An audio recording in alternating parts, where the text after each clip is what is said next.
Bienvenue sur Acerbomètre, le podcast de critique cinéma-série du site acerb.net. Aujourd'hui sur Acerbomètre, nous parlons de la série To the Lake.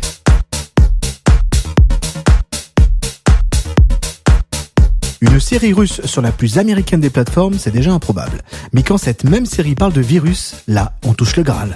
To the Lake est ce genre de série qu'on commence un dimanche après-midi pour la digestion et qu'on termine rapidement tellement c'est bien foutu. Nous sommes sur une pseudo-histoire de zombies qui sont pas vraiment encore des zombies, mais certains codes sont là.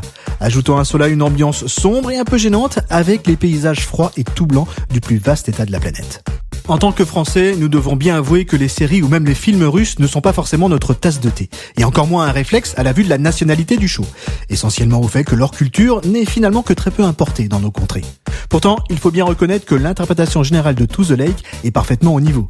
Les décors sont magnifiques et parfaitement adaptés au thème de la série.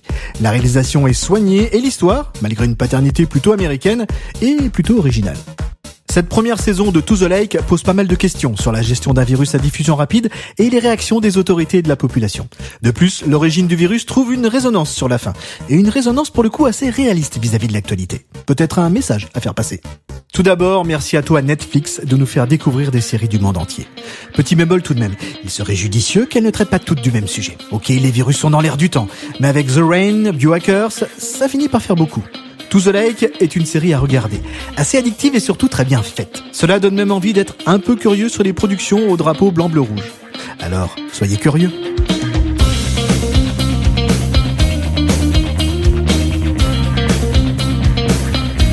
La critique de la série To the Lake est à lire en intégralité sur le site acerb.net. Merci d'avoir écouté Acerbomètre. N'oubliez pas de le partager, de le commenter et surtout de lui mettre 5 étoiles.